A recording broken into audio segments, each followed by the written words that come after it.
नमस्कार। मैं प्रोफेसर मीना श्रीवास्तव, शासकीय कमला राजा कन्या महाविद्यालय ग्वालियर में इतिहास विषय की विभागाध्यक्ष और प्राध्यापक हूँ। आज मैं आप सभी के समक्ष बात करना चाहती हूँ भारतीय इतिहास में नारी के संबंध में। तो भारतीय इतिहास में नारियों का रोल किस प्रकार का रहा था, इस संबंध में बात करने से पहले हम देखेंगे कि इतिहास को प्राचीन, मध्य और आधुनिक भागों में विभाजित किया गया है।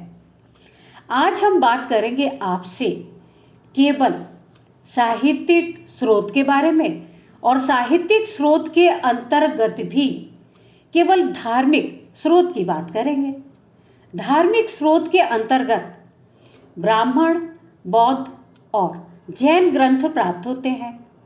ये ग्रंथ यद्यपि धार्मिक दृष्टि से लिखे गए थे, परंतु इसके उपरांत भी इन सभी ग्रंथों में हमें तत्कालीन महिलाओं की स्थिति भली भांति ज्ञात हो जाती है।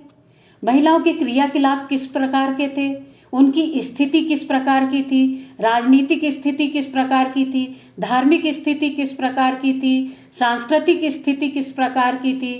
तो ये सभी बातें हमें इन स्रोतों से प्राप्त हो जाती है। तो चलिए बात करते हैं सबसे पहले ब्राह्मण साहित्य के बारे में।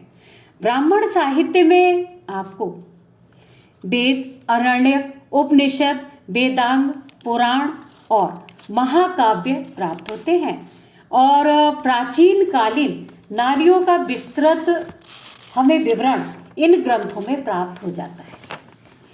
चलिए बात करते हैं वेदों के बारे में। वेदों की संख्या 4 है। ऋग्वेद अनुमानतः 1500 ईसा पूर्व से 1000 ईसा पूर्व के समय में इसकी रचना हुई थी, और वैदिक काल में चूंकि हुई थी, इस कारण से ये संपूर्ण काल वैदिक काल के नाम से प्रसिद्ध हुआ। इस समय महिलाओं की स्थिति अत्यधिक अच्छी थी। इसके बाद हम बात करेंगे यजुर्वेद की।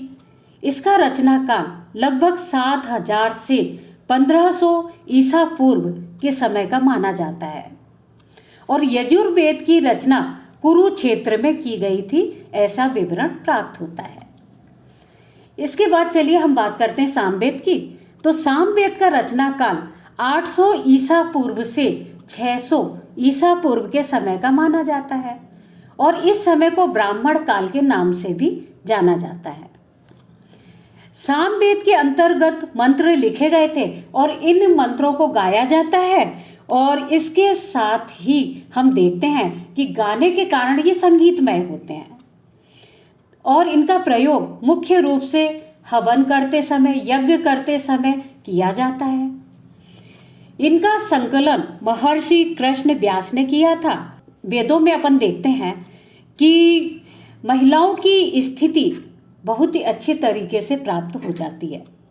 अथर्ववेद के बारे में यदि हम बात करें तो इसमें आयुर्वेद, चिकित्सा, औषधियों से संबंधित विवरण विस्तृत रूप से प्राप्त होता है, और इसी कारण से इसका नाम अथर्वागिरस एवं भेषज वेद के नाम से भी कहा गया है।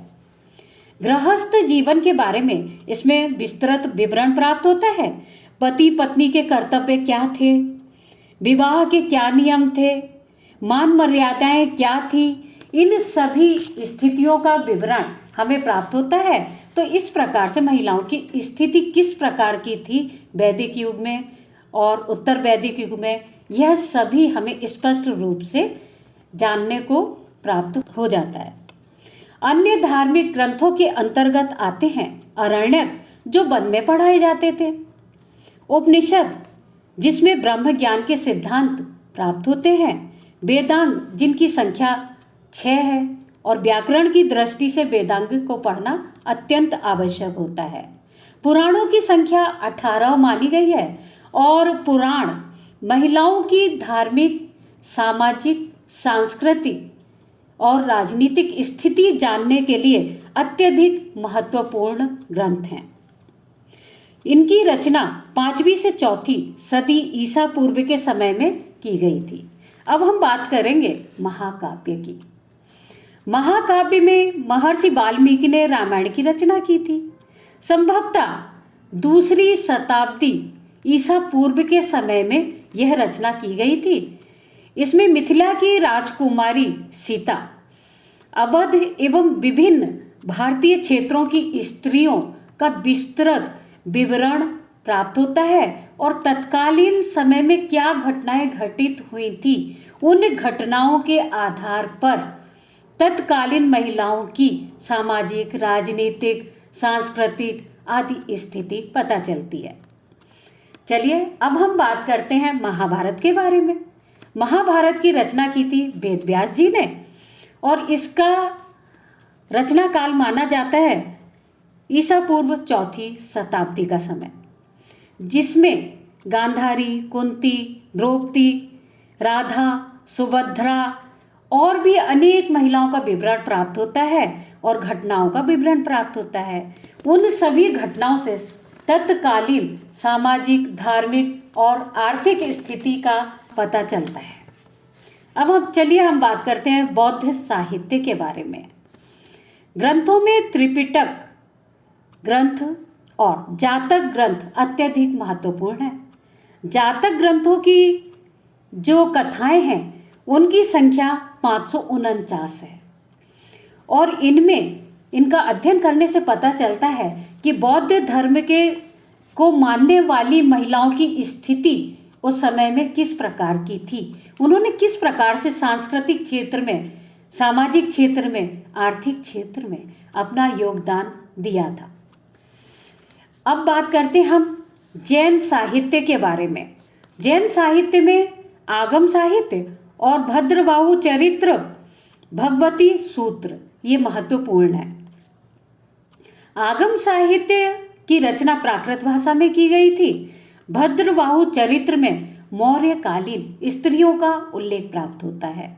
भगवती सूत्र में महावीर स्वामी का विस्तृत विवरण दिया गया है और महावीर स्वामी से संबंधित इस धर्म को मानने वाली महिलाओं ने किस प्रकार से अपने कार्यों को संचालित किया था, वे सभी बातें हमें प्राप्त होती हैं और इस प्रकार से हमें संपूर्ण जीवन वृत्तांत, महिलाओं की स्थिति आदि का बहुत ही सुंदर विवरण प्राप्त हो जाता है।